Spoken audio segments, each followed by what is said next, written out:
Leskó Gergely vagyok, és 2020 óta dolgozom az Eurovannál, az Infosec üzletágban, és azóta vezetem a nemzetközi operációt, illetve alkalomattán még konzulensként is dolgozom.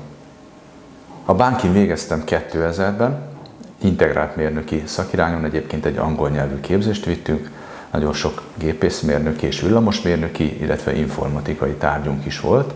Ez egy jó alap volt nekem ahhoz, hogy az ICT piacon kezdjek el rögtön dolgozni, ami azóta is tart.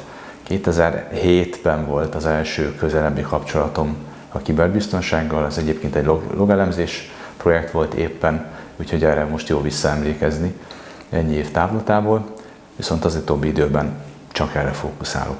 Az én csapatom feladata az, hogy az új területeket fedezzük föl, ez jelenti az országhatáron túli piacokat is, technológiailag is új területeket is, aztán ezt végig kell vinni az egész cég működésében. A nemzetközi operáció is két alaptevékenységből tevődik össze. Egyrészt meg kell találni azokat a technológiákat, amelyek egy adott piacon működőképesek a saját portfóliónkból.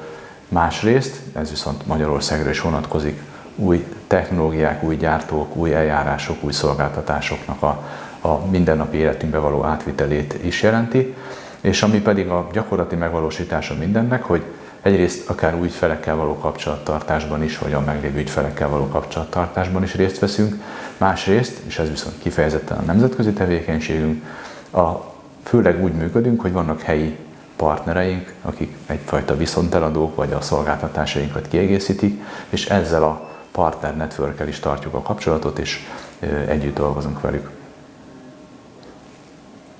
Az Infosec üzletága kezdetektől fogva tulajdonképpen a SOC-ra, azaz a Security Operations Center technológiákra épült, ez a mi fókuszterületünk, és ezzel mondhatjuk azt, hogy még európai szinten is vezetők közé tartozunk ezen a területen.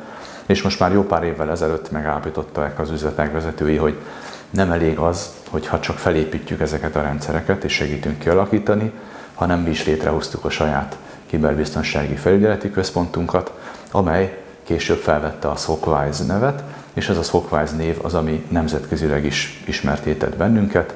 Egyrészt működik Magyarországon, de nemzetközileg elsősorban németországi központtal, a SOCWISE International GmbH-val operál ez a szervezet, ami azért elsősorban úgy működik, hogy a kapcsolattartás, üzletfejlesztés, amiről az előbb beszéltem, az, ami az én dolgom, és a részben német, részben magyar kollégákból álló csapat feladata, ugyanakkor maga a SOC, az pedig itt van Budapesten, a budapesti irodánkban, és innen látjuk el az ügyfeleinket tulajdonképpen Európa vagy akár világszerte. Egy trendet már nagyon régóta megfigyeltünk, korábban gyakorlatilag azt mondhatjuk, hogy projektcég voltunk abban az értelemben, hogy elsősorban projektekből éltünk.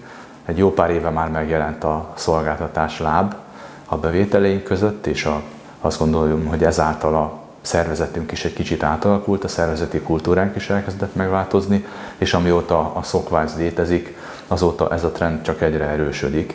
És azt gondolom, hogy ezt a trendvonalat meg lehet húzni, a következő 10 évben is arra számítanék, hogy egyre több lesz a szolgáltatás jellegű bevételünk, és egyre kevesebb a projekt jellegű bevételünk a működésünkben.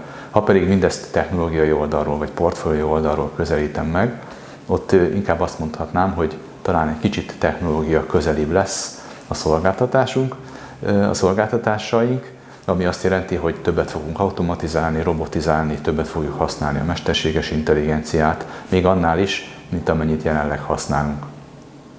Amikor csatlakoztam az Eurovanhoz, azután tört ki néhány héttel a Covid teljes lockdown, akkor gyakorlatilag hirtelen meg kellett tapasztalni az egész piacnak azt, hogy milyen az, amikor szinte mindenki otthonról dolgozik.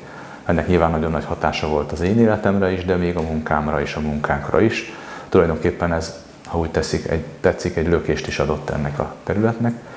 Aztán mindenféle válságok jöttek az elmúlt időszakban, és ugye nem annyira nagyon régen találkoztunk a ChatGPT-vel a piacon, és az volt szerintem az a pillanat, amióta azt mondjuk, hogy elkezdett transformálódni ez a piac.